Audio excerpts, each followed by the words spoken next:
My fascination with Mount Kilimanjaro began about 15 years ago, and finally I was there on the mountain living out this dream. But before we get actually onto the mountain, let me back up just a little bit to how I got there in the first place.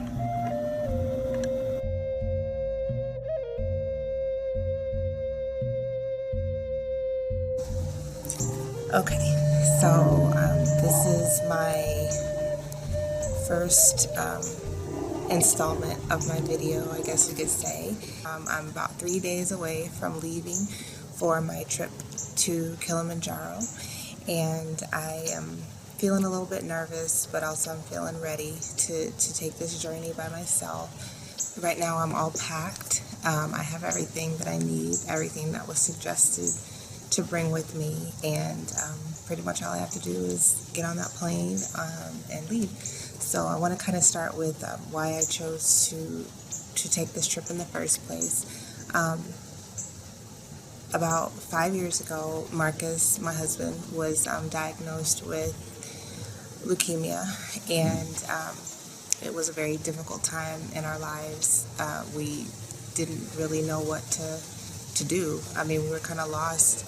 Of course, you never expect that this will happen, at this age.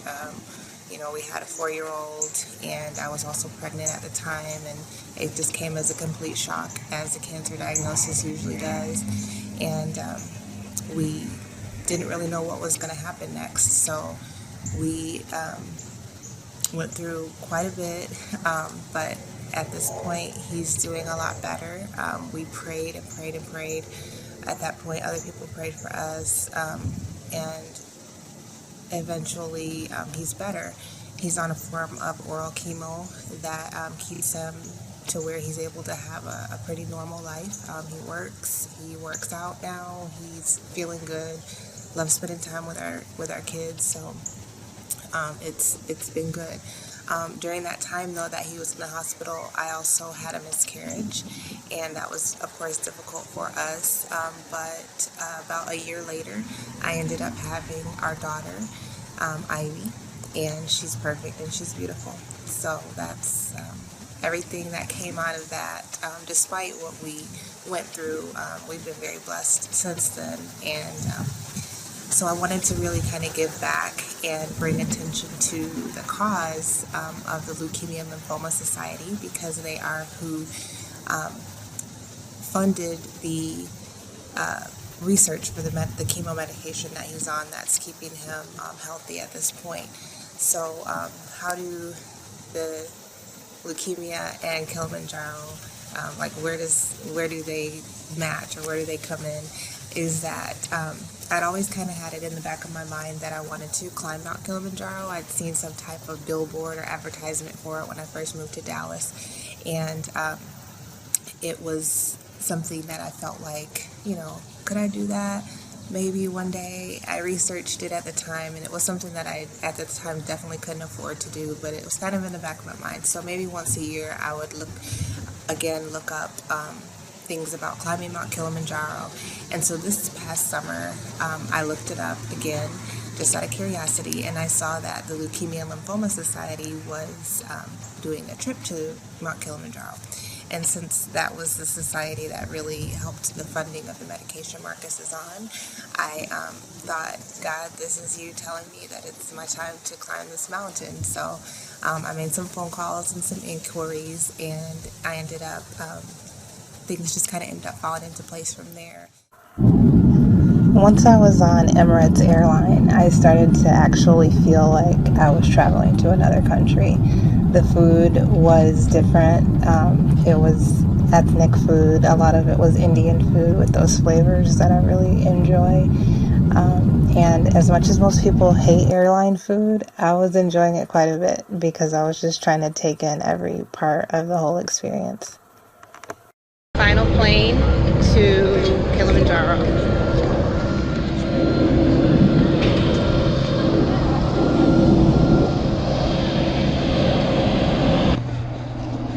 Made it.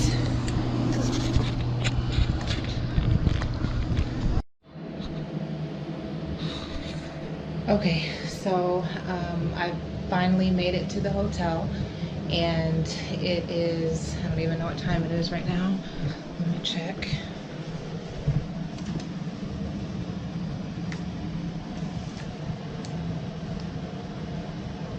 It is 10:42 p.m. and I think that jet lag has finally caught up with me because I'm very, very tired and ready to go to sleep, but I wanted to show my room. I'm staying at the Bristol Cottage Inn, and it's pretty nice. It has mosquito nets up here. I don't know if that's for practical use or just for show. Here's the bathroom, shower, which I'm about to do because I have 3 days of filth, I guess, on me. So that is my first priority, is to get clean. So today was definitely a busy day, an exhausting day, and I don't know what to say about today, but I'm here and I'm safe. I just went and got some samosas at the restaurant that's here, and I also got a glass of red wine because I need to calm my nerves. And I'm about to take a shower and go to sleep for the first time in like 3 days. Hopefully I'll be able to actually get a good night's sleep. I think I've had a total of 4 hours sleep in the last 3 days, so it's probably time for me to be feeling like this, and I'm feeling it bad. So I will give another update later.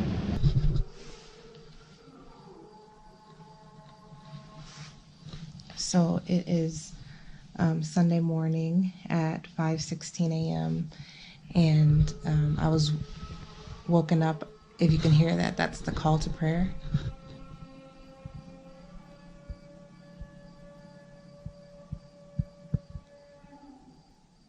So last night I actually didn't sleep very well, I guess. Kind of fitful, and of course I had to have my TV on. I can't really sleep without the TV. But also I woke up in the middle of the night, probably about 2 o'clock or so, with, I guess, what you would call a panic attack. I've never had one before, so I'm assuming that's what it was, but I kind of was like, it kind of felt like hard to breathe, kind of hyperventilating, but I think just the fact that I'm here kind of put me into a different state, or maybe it's the malaria medication because it does have certain side effects, but I guess you just wake up before you realize where you are. You're just assuming to be in your own bed, and then I woke up and I look around and I'm here, and I realized where I was and what I was about to do, and I just started panicking. I got up and started walking around a little bit and kind of told myself, this was all part of the plan, and I calmed down and I was able to go back to sleep, but that was just kind of strange. But I slept better than I have the last few nights, so I don't know. Like I said, it's about when I say the time it is, it's 5 something. I don't really have to wake up till 8, so hopefully I can go back to sleep for a little while. And that is it. Alright, so here's my first look outside of my hotel room in the morning. And I'm about to go find breakfast. It's like another hiking ride. So this is the first meeting of, what do we call it? Kilimanjaro climb? Kilimanjaro LLS climb. Yay!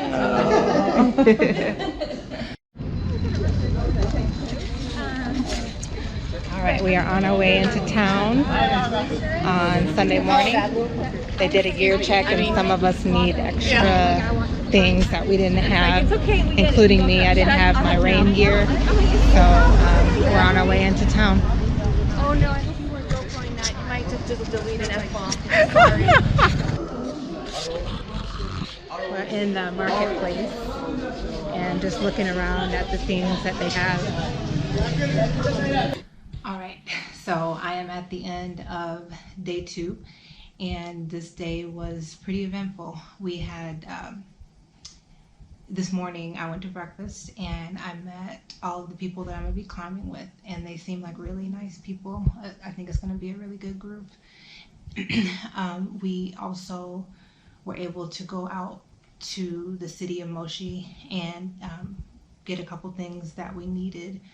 I was able to get a SIM card from my phone, and I was able to call Marcus today. So that was the first time I was able to call home since I left on Thursday. Today is Sunday, by the way. So we ended up going out, having lunch, and coming back to the hotel. And the other girls in the group liked my hair so much that they wanted to get theirs braided too. So they arranged for 2 braiders to come, and they braided their hair so that they won't have to mess with it while we're on the trail. So I also found out who my tent mate is going to be, and she is a doctor, which is going to make my parents and my family feel a lot better about me even being here. So that was also another thing that God has put in place for me, I'm sure. It's kind of late now. I didn't mean to be up this late, but in the morning we're going to get up and we'll go to the gate that's at the base of the mountain, and that's about a 2.5 hour drive, and we'll sign in and get all settled, and we'll start up the mountain tomorrow afternoon. And by tomorrow evening we should be at the camp, and we should be eating our dinner at the camp. So tomorrow's when everything really begins, and I'm gonna get some sleep so that I'll be nice and rested for our big the start of our big climb tomorrow. That's it for today.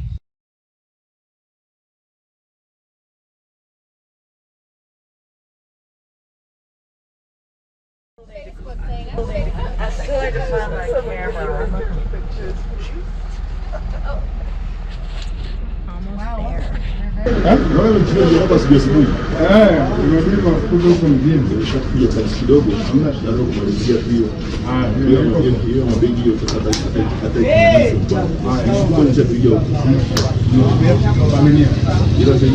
All right, so we just got to the park gate, and it took us about 2.5 hours to get here from the town of Moshi, and we're just kind of around here figuring out what's the next thing to do. I think we're going to have a little bit of lunch, and then we will start on our hike.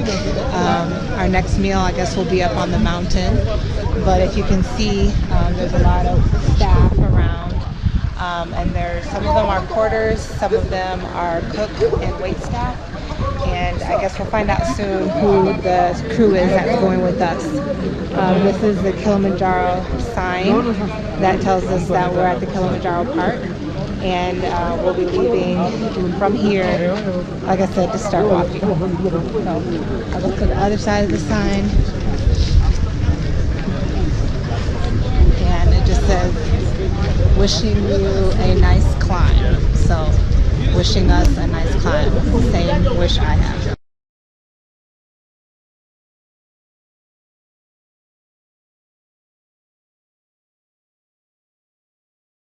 All right, taking my first steps onto the trail up the mountain.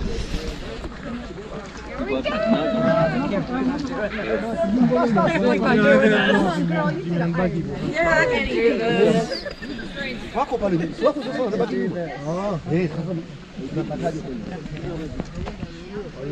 Everybody wave.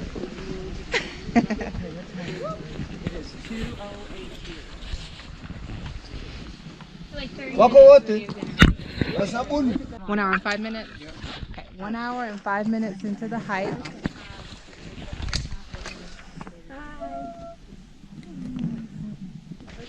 Beautiful, beautiful scenery. It's way, way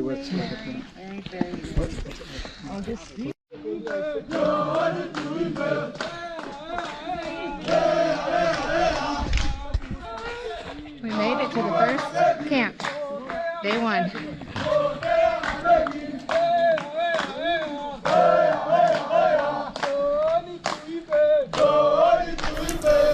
Once we made it to the first camp on day one, the porters and the wait staff and all of the crew was already there, and they were waiting for us. They were celebrating for us, and at this point I was just so happy because it all just seemed to be coming together so well. I was actually here. They were there to support us, and it was a great beginning of the journey because it was just so much joy. It was joy in them, it was joy in us, and we were all coming together.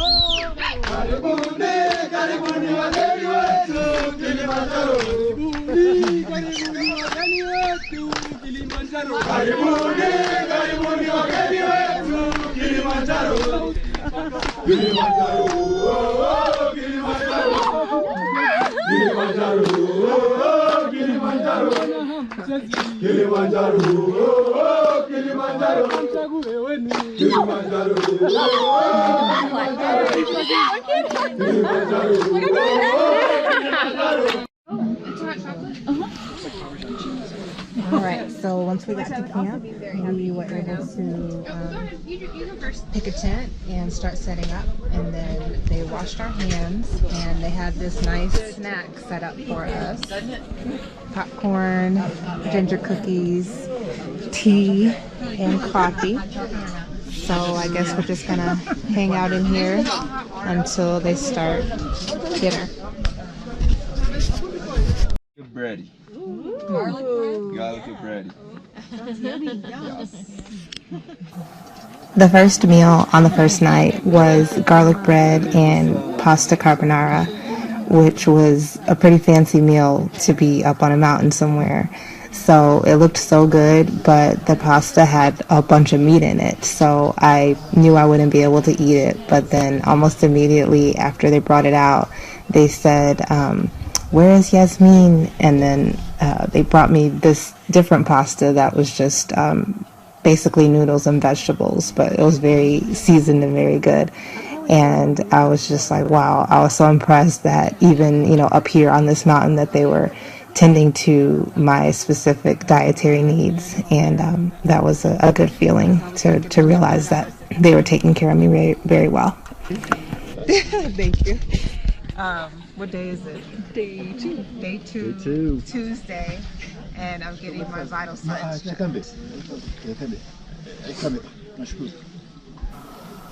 And speaking of taking good care of us, they actually checked our vital signs twice a day, once in the morning after breakfast and once in the evening before dinner.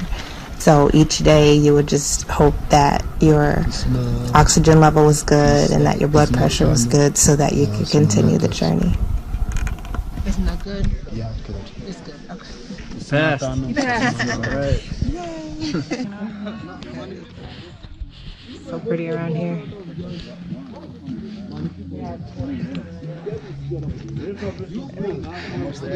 Almost. Very close to the top. No. Was this our second pit stop of the day? Yeah, Second break. One more hour till lunch. Up in the clouds.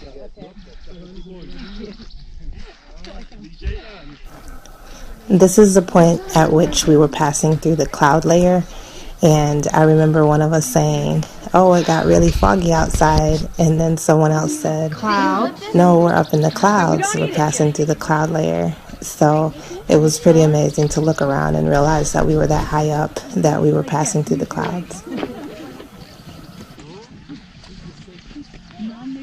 I've never been up in the clouds before, but it's nice. Nice and cool. Yeah. About 60 degrees. This reminds me of movie, Gorillas and I really don't really know. Oh, up, down. Yeah, but you gotta do what you gotta do. Day 2 was very difficult for me, and I know it was difficult for a lot of us, but this was the day that I started realizing that I was going to be one of the weaker hikers. When I looked back at the videos, I realized how much I was having difficulty breathing, And at the time, I think it's just you're in survival mode, so you don't pay attention to those things. But when I was the last person to arrive at the lunch stop, I realized that it wasn't going to be an easy climb for me at all. I felt like I was in shape, but compared to the people that I was hiking with, I was not. And through conversations, I realized that I probably was the least prepared for this. And but now here I was, and there was no turning back. So I was going to have to struggle through it, which I did. Taking a little break, eating my peanut butter. And if it is, I don't care. I'm almost covered up. Get some energy. I've got my cat. My people. It's been a hard day so far, and it's Your people. not even halfway over. Wow. My people just simmer. are confused. All right, so we finally made it to our lunch spot. So that means we're halfway done with the hike for today. And the last about hour was very difficult after our break. I had to get some help getting up here. I don't know what hit me or why, but it was very hard for me to breathe. I probably shouldn't have ate that peanut butter because it kind of felt really heavy in my stomach and in my throat. It kind of created like this thickness in my throat that was difficult to get past. So I probably won't be doing that anymore. But if you look at this view, it kind of takes away all the bad feelings because I am above the clouds on Mount Kilimanjaro, and I'm actually halfway to the top. So I think that getting through that last little part probably gave me a little bit of confidence that even though I might have to go slowly, that I can finish.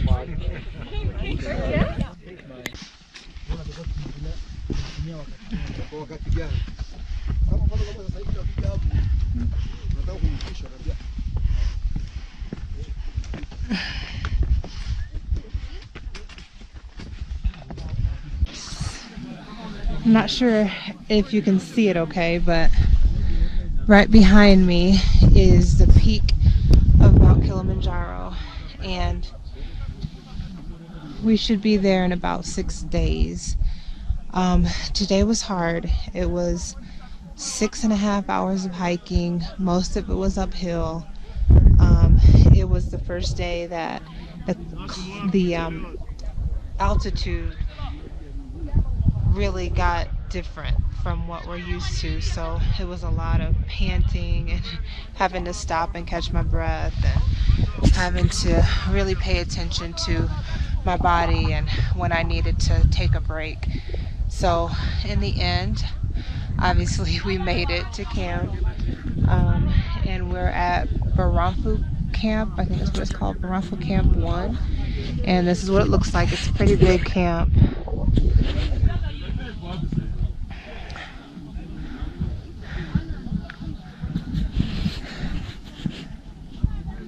This mountain over here is where we hiked from. Right now it's kind of covered by the clouds. We're that high that we're in the clouds, so I can't really say, you know, that the fog is going to go away because we are up in the clouds. So we just got to camp and we are about to eat a snack, and after that we'll eat dinner. The food here has been so good. I just can't understand how they can cook like this on a mountain and carry all these things up here to make these great gourmet meals that they've been making for us. So I'm very impressed. And you know, even though today was hard, I know that it did definitely give me some more strength and some more confidence, because if I was able to get through this day and still feel okay, then I know I have a lot ahead of me that's going to be harder, but I think I can get through it, just little by little, pole pole, as they say, slowly slowly. So I'm about to join my group in the mess tent and eat some popcorn and cookies and drink some hot tea, and that's pretty much the end of day 2. At this camp, the elevation is, I think they said 11,600 or something like that. I know that we're more than halfway up. So we're pretty high up, and I'm still feeling pretty good. Not really sick from the altitude, so feeling good. And I've been taking the Diamox, which is the altitude sickness pill, and everybody here is taking it. It just helps with nausea and vomiting and all the things that go along with altitude sickness, but it also makes you have to go to the bathroom a lot. So I have a real issue with going on the trail, and so I always try to hold it until we get to the next camp. Not always successful, but I cut down on my tea consumption, just 1 glass in the morning and 1 glass in the evening, because I also don't like getting out of my warm tent and going to the bathroom in the middle of the night, which I had to do last night. So I'm learning little things here and there to make sure that I'm comfortable and that, you know, I can still maintain my dignity while I'm out here on this trail. So breathing a little bit hard. The air is a little thin up here, but my body still has to adjust to the altitude, and it will. So it's still going well. I still feel good. My back feels good.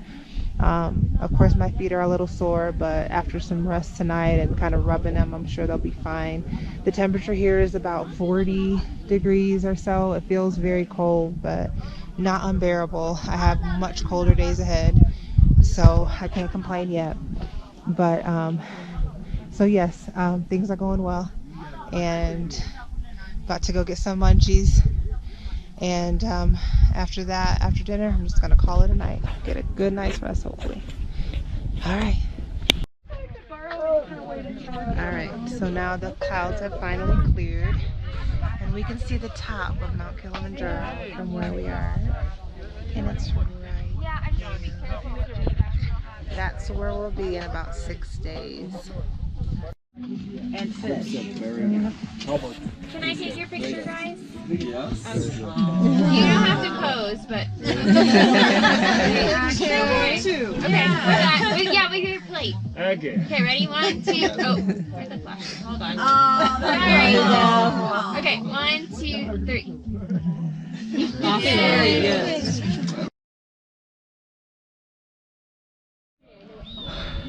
Morning on the mountain, and there it is off in the distance. Here's our crew, breakfast tent, and all of us getting ready to head out. Toilet tent. Here comes the mountain in the back.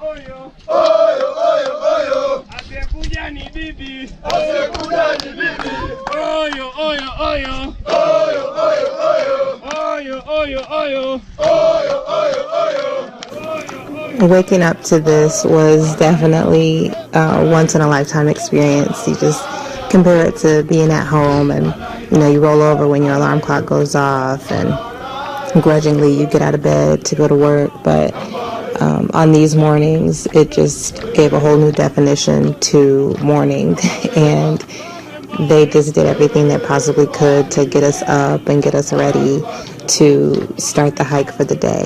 And just being in the midst of all these wonderful people who were there just for you, just to help you along, just to make sure that you were successful in reaching your goal was so encouraging.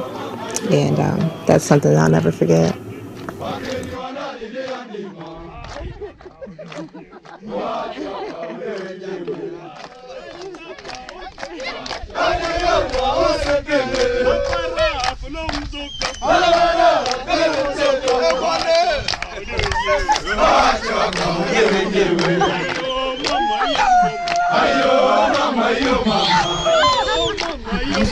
Ayo mama,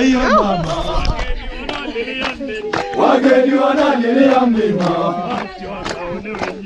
wacha wakaone wenyewe,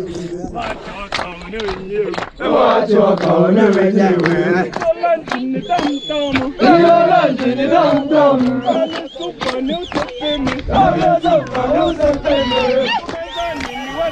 After all of that singing and dancing, the porters packed up all of our gear, all of our tents, all of the food, and they headed up the mountain before us so that they could be there at the next camp to set up. And how could we complain about being tired when they had just sang and danced and had all of our gear on their back? But of course, in my private moments, I did still find time to complain about how tired I was. And looking back, I just feel so silly about that. Right now, I'm incredibly tired. We hiked 5 hours, and now we have to go on another 2-hour hike just to help us acclimatize to the altitude. And I can tell I'm breathing heavier, and I'm just so tired. So I'm slowly getting myself together to get out of my tent so that I can join everyone else. I'm going to take some ibuprofen and hopefully that'll help. So this is what it looks like to be above the clouds. Mountains coming up out of the clouds. We're at a rest break right now. This is our acclimatization stop. And a little bit closer to the mountain right there, or the peak rather, because we're on the mountain.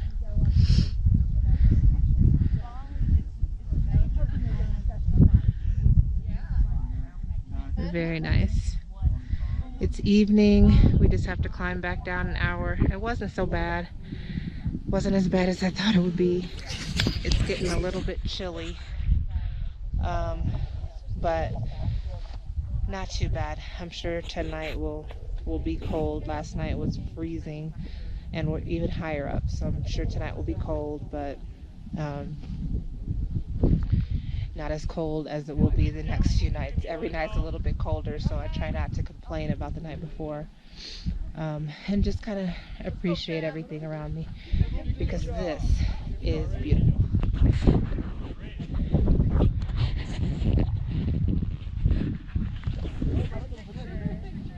It's the morning of the 4th day, and we are at Shria 2 camp, and if you can see, we are way above the clouds.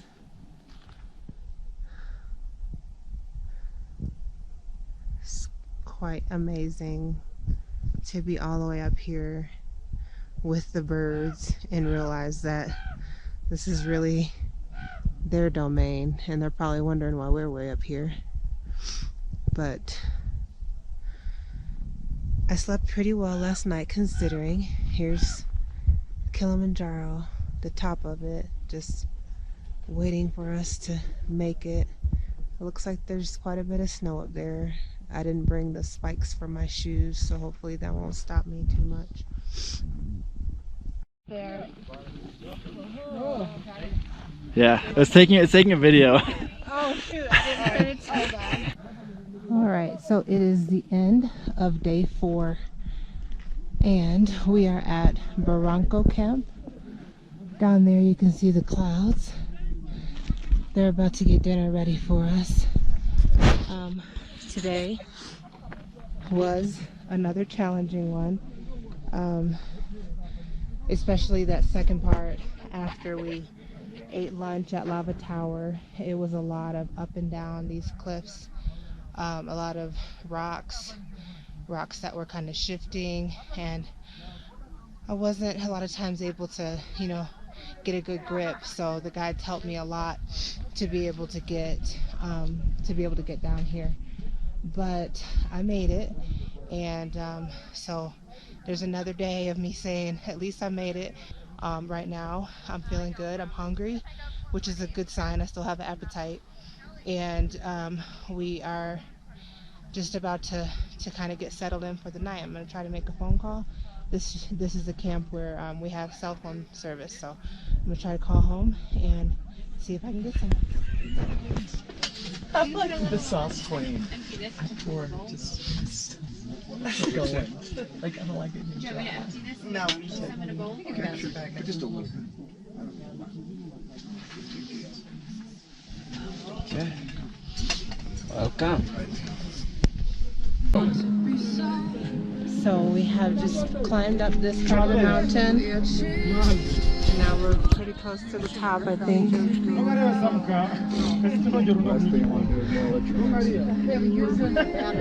can see the people down there. And way over there with the green roof, that's the camp we came from this morning. So we climbed all the way up. And it was very scary. And I think we're almost at the top. We just finished climbing up the wall. It took a few hours. I'm estimating maybe 3 hours. So now we're at the top. Not the very top, but we're at the top of this part. And kind of having a little break. There's a lot of different groups up here. And you can also see how far above the clouds we are. And the best part is that we can see the top of the mountain.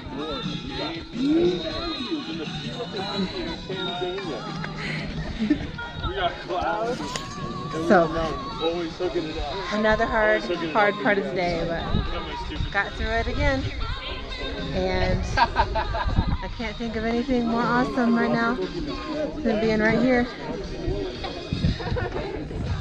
Let me tell you about today. Today, we hiked up this area of the mountain called the Barranco Wall. And I promise you,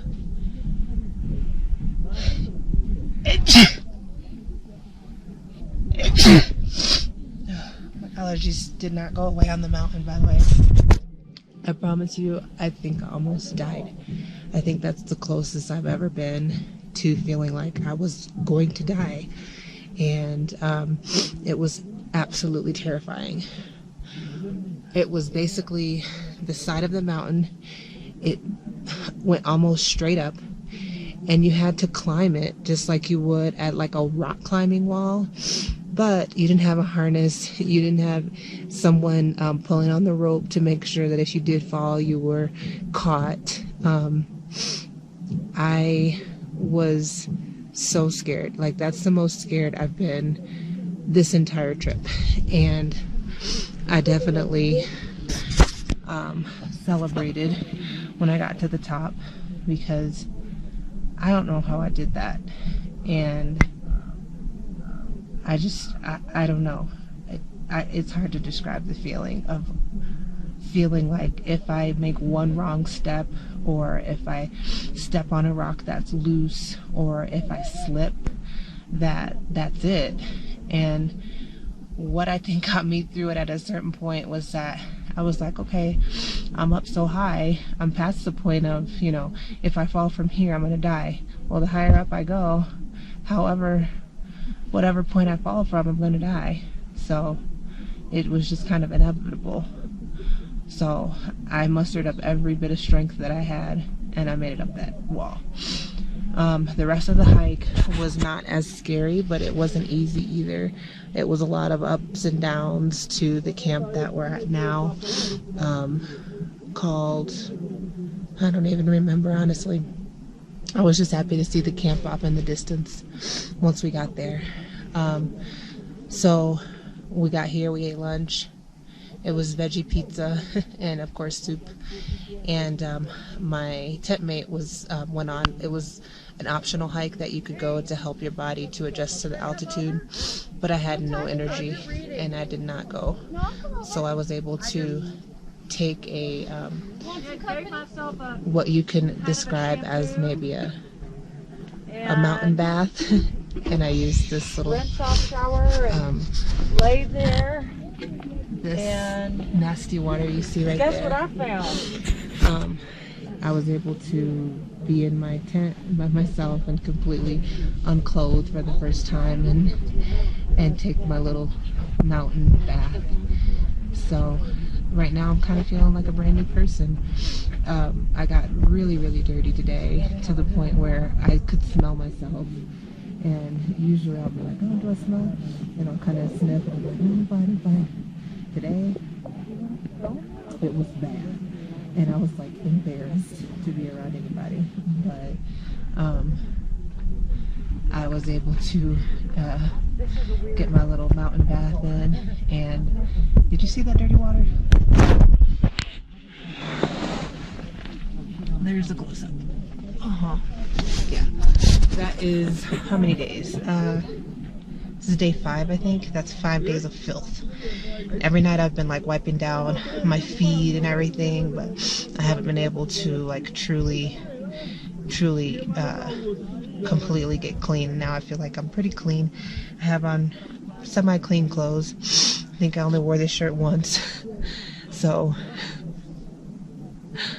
it's kind of crazy the adjustments you have to make up here. But anyway, I just wanted to tell y'all how treacherous today was and how difficult it was. And I've just gotten to the point where it's like I'm not even going to ask questions about what's coming the next day, because they usually say, oh, tomorrow's easy, and each day is harder than the day before. So I know they do it to try to make you, give you some confidence that you can do it, and that's probably what they need to do out here. So I get it, and then I'm not knocking it, but man, I wish I would have been prepared for that wall and that climb today, because it was, I don't even know what words to describe it.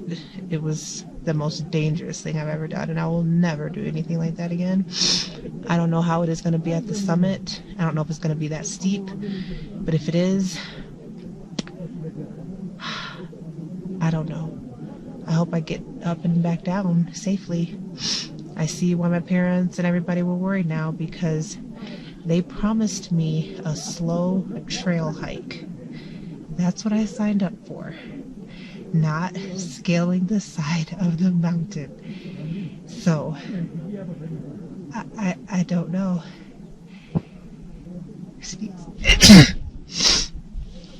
I don't know where that came from, but yeah, so that was today. But nothing else today but rest. I'm resting in my tent today. I didn't go on the optional hike. Hopefully my body still adjusts pretty well. And I'm fine physically, really. My back is a little bit sore, but not as sore as it could be. My ankles are a little sore just because of all the ups and downs and, trying to catch yourself every time you slip. And my knees hurt a little bit, which is different. But it's a lot of pounding, on the knees, and you definitely feel that. So that's about it. Dinner, and then I think they're going to do some dancing, which will be nice, and then I'm going to get back and sleep. So tomorrow, I'm sure, will be harder than today. And that's it for the present.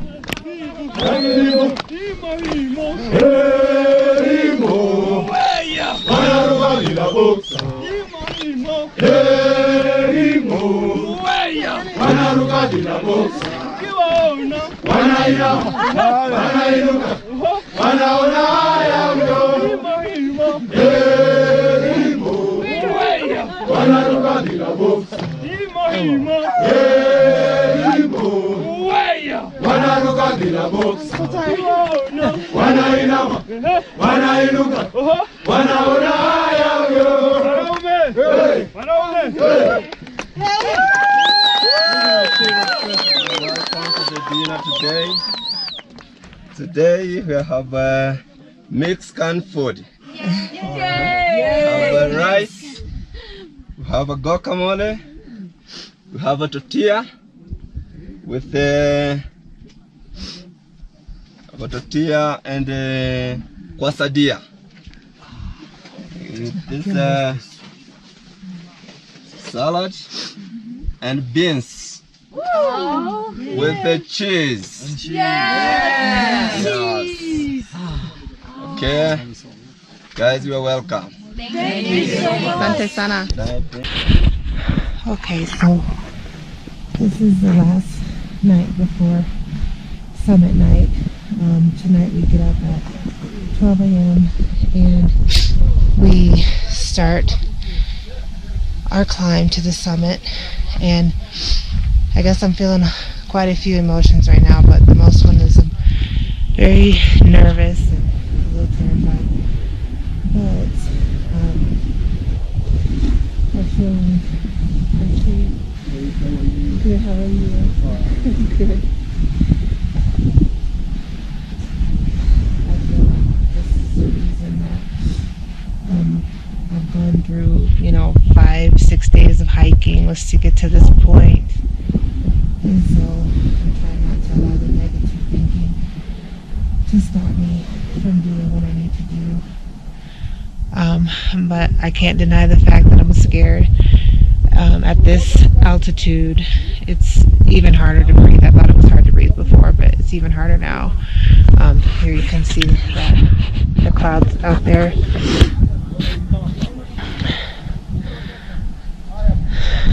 And hopefully I'm showing the mountain behind me. But I'm sore, I'm cold, I'm tired. We're not going to get much sleep tonight before we start. I'll get there. I'm going to pray myself through it. And the guides have been great, so hopefully they won't let me stop even if I want to. And I'll make it, and I'll be able to say that I did.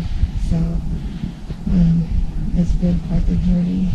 And right now, as we're nearing the final point, I'm just really in prayer that I can make it the rest of this week, because I'm starting to wear down quite a bit. So, that's it. I think a good time for us to wake up would be 10, and after you wake up, we're gonna give you half an hour to dress up, and then you have to come here in this tent for a light breakfast before we leave, because our target is to leave here at 11. It may take us like 6-7 hours to be there, and sometime more, but the plan for us to leave earlier is to have more rooms of time, so just in case of maybe someone is slow, or in case of anything, we can have more time to fix it, and still we can make it in a good time there. I don't know who would be slow. Certainly not me. It's like, on the way to the top, no one is like running or walking fast. Everyone is like very slow on the pace. And the good idea is to walk slow, but in a long distance, because if you brake every time, it's easy to get to freeze. Sunset on top of the clouds. Summit night.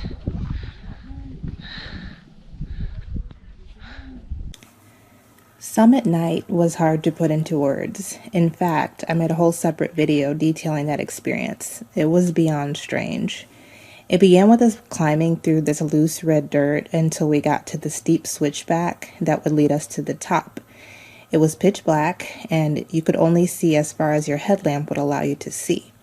At first, there was a huge crowd of people, so big that we were like tripping over each other. And when you looked up, all you could see was an endless string of headlamps, kind of like lights on a Christmas tree. After a few hours, the crowd thinned out. That was either because they had turned back, or more likely they had passed me because I was going at a snail's pace. It was like being placed in a freezer until you were frozen solid, and then being told to move, and climb no less. It was an impossible task. I honestly only remember the first few hours, but I know that at one point I was convinced that my toes had detached from my body and that they were rolling around in my boots. I screamed out in pain, but there were no tears. My body was too dehydrated to produce them, and my water had frozen. All logic was gone because hypothermia had taken over. I blacked out, but somehow I kept climbing. See, I told you it was very strange.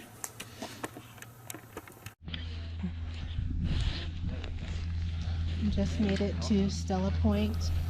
At this point in the video, all I can see on my face is complete disappointment. I had made it to the first summit, which is called Stella Point, and a lot of people just stop at Stella Point because technically you have climbed Mount Kilimanjaro if you made it to Stella Point, but it is not the highest peak of the mountain. The highest peak is Uhuru Peak, and I really wanted to make it there. But since my group had been long gone and it was just me and my one guide left, he didn't think it was a good choice for me to keep going. But I was so determined to make it to that highest point that I just begged and begged, and I promised that I could make it, and I asked him to just let me try. And once he agreed to let me try, I knew that I would make it the whole way. I had come too far by this time. All right, so I finally arrived at the summit of Mount Kilimanjaro. It took me 8 hours and 10 minutes, but I am here. Very cold and very tired and very sore. And I was the last one to arrive by about an hour, but I refused to turn back or to give up because I'm doing this for you, Marcus. We have to keep fighting. I'm doing this for Jackson and Ivy to show you that it doesn't matter if you're the last one to accomplish the goal. If you set out for a goal and you accomplish it, then that's enough in itself. I also want to do this for my parents and my sister, and also every kid that I've ever taught or ever will teach. I always say to never give up. And I never ever wanted any of you to ever give up, because it was hard. And I wanted to turn back so many times, but I didn't. And now here I am at the tallest point of Africa. And it's absolutely beautiful. More beautiful than words can describe.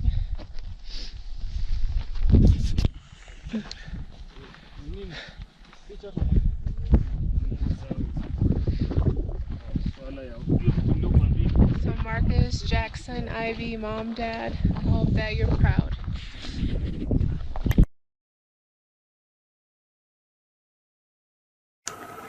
Okay, so I had been all smiles at the top of the mountain, but little did I know that would not be the hardest part at all. The hardest part would be getting down from the summit, and that was because my knees were so swollen that they felt like they were going to burst. Like, in my mind, I imagined that my tendons and my muscles would just be splattered all over the side of the mountain, and that I would just be standing there with no knees. That's how painful it was. So it took me even longer to get down the mountain than it did for me to get up to the peak, if that's even possible. And to the point where I was told that once I did get down to the base camp, that they would have to put me on a gurney to get to the next camp. So that's what this is. This was the gurney that they put me on, and it was so nice. They put me on this gurney with my air mattress and my sleeping bag, and while they were carrying me, I actually fell asleep, and I just peeked up a couple times just to see where we were and what was going on, but I completely trusted them, and I knew that, you know, they wouldn't let me fall off the side of the mountain or anything, even though it felt like I would a couple times. I, at this point, trusted them so much that I slept right through most of that 4-hour gurney ride down to the next camp. To the gate, and we are all done with our trek.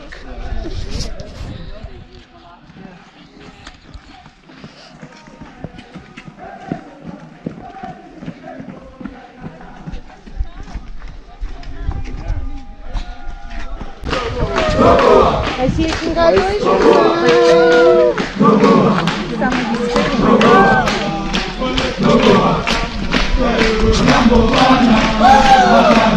That's on the party.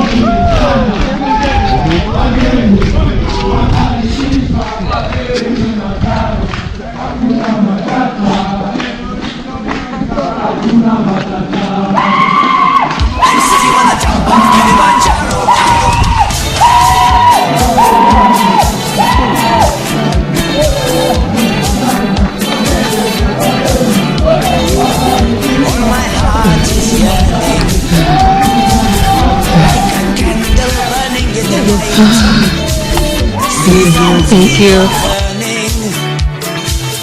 Sometimes hard to keep up the fight. I will climb the ancient mountain. I will find the last flicker of the light.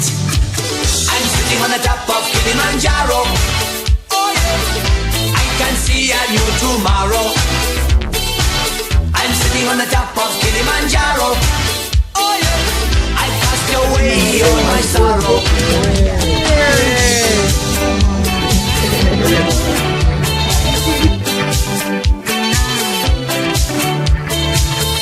What a strange, strange freedom. Only free to choose my chains. So hard not to weaken. Just give up and walk away. I will climb the ancient mountain. I will find the last flicker of the light. I'm sitting on the top of Kilimanjaro. I can see a new tomorrow. I'm sitting on the top of Kilimanjaro. I cast away all my sorrow. I'm sitting on the top of Kilimanjaro. It fills me right down to the marrow. I'm sitting on the top of Kilimanjaro. I can see a new tomorrow.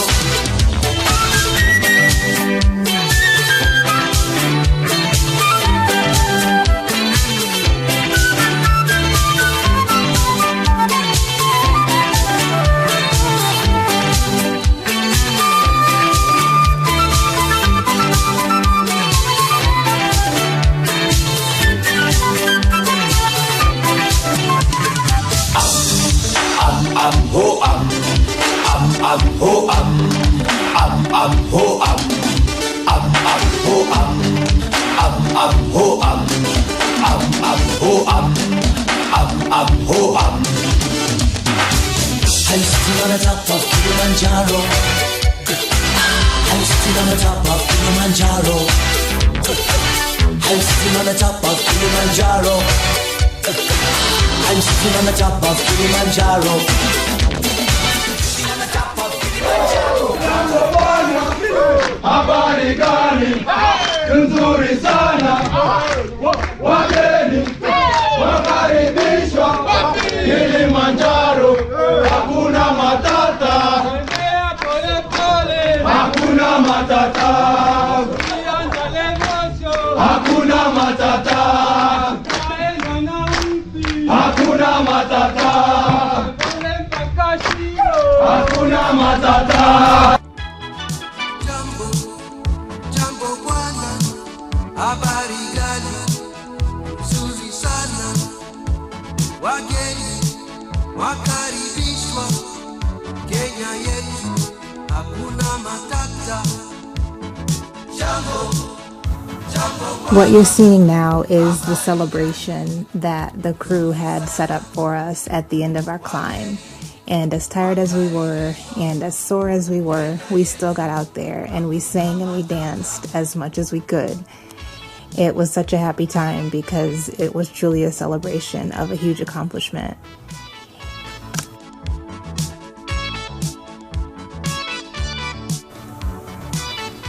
I'm going to take this time to introduce you to my fellow climbers, and I also want to give them credit for the photos that you saw throughout this video. They were nice enough to send me their photos for me to add to this video, and I really appreciate that. First, I'll introduce Gabby and Angela. They were both teachers from New York, and Gabby was so hilarious to me. She always made a joke out of everything, and no matter how sore or how tired we were, she was able to make us laugh. Angela actually reached out to me after we got home and told me that it really meant a lot to her that I was a witness to God's work while we were on the mountain. And I hadn't necessarily set out to do that, but I was really glad that she was able to see that in me, and it meant so much to me that she remembered when I prayed over us and when I would reference things that had happened and attribute that to God. Roxy was the glamorous attorney from California, and what stood out most to me about Roxy was that her voice was always so sweet and calming, and that everything that she said was very encouraging. She also had these beautiful eyelashes that made it look like she had a face full of makeup on at all times. Roxy was just positivity enveloped into a person. Eddie was the young college student from Cleveland, Ohio, and because I'm also originally from Cleveland, we had that in common. Eddie was very mature beyond his years, and he was totally comfortable being the youngest out of all of us and also only one of 2 males. We joked that he must have been some type of rock model because every time we stopped at a rest stop, he would perch himself up on a rock and he would just look like he belonged on the cover of a magazine. He was a really cool guy. Karen and Kelly were a mother and daughter pair, and they just had the sweetest relationship. They had the kind of relationship that mothers and daughters want to have in their adult years. Karen and I were buddies because we were usually the last 2 to arrive at the stops. We struggled a lot. And Karen actually didn't make it with us to the summit. She turned back about halfway up. And the last thing that I remember from the group was actually seeing Kelly crying because she found out that her mother couldn't make it to the top. But once we got back down, it was very sweet because Karen was just concerned that her daughter had made it, and she was so proud of her that it seemed like it didn't even matter so much. Tony and Kate were a married couple from Nebraska. Tony was the Man of the Year for the Leukemia and Lymphoma Society for 2018, which meant that he had raised more money for the Leukemia and Lymphoma Society than anyone else in the United States. I'll admit that when I first met them, I was worried about whether or not they would make it to the top, but I was 100% wrong about them. They were more in shape than any of us, and they were leading the pack every time. Sandy was my doctor tent mate from San Antonio, and what a blessing she was. Not only was she a huge wealth of knowledge, but she also had a lot of tips about how to survive out in the wilderness. She had also been in the military, and she had traveled so many places, and the places that she had traveled became places that I wanted to go just because of the way that she described them. So she was truly an inspiration. Samantha was the super fit marathon runner from South Florida, and she had trained harder than any of us, and she was probably more prepared than any of us to take this journey, but unfortunately she got hit pretty hard by altitude sickness on day 4 when we went to Lava Tower, and she had to turn back. And when we got back to Moshi and we talked, she just had such a positive attitude. Her attitude was that, she didn't reach this goal, but that just meant that she had to set another goal and go for that. And that really said a lot about her character, and I really respected that. Missy was the Ironman athlete from Louisville, Kentucky, and she was also a flight attendant, so she had that very outgoing personality. You could tell she was one of those people that was just very genuine and honest and just put it all out there with no pretense at all. Missy had kind of a medical emergency after her summit. She made it up to the top, but she had to be carried down on a gurney all the way to the base of the mountain because her lungs started filling up with fluid.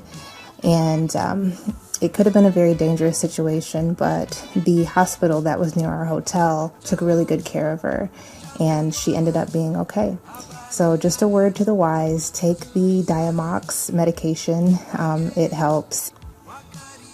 And last we have me. I hope that I was a lot of things to the people that I was hiking with. I hope that I was definitely the face of the cause of the Leukemia and Lymphoma Society.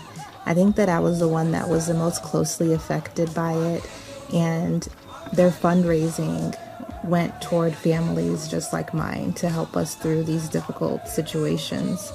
And I also hope that I really was a witness on that mountain, and that they saw me praying, and that they saw me professing anytime that something great happened, that was because God was with me, because He definitely was.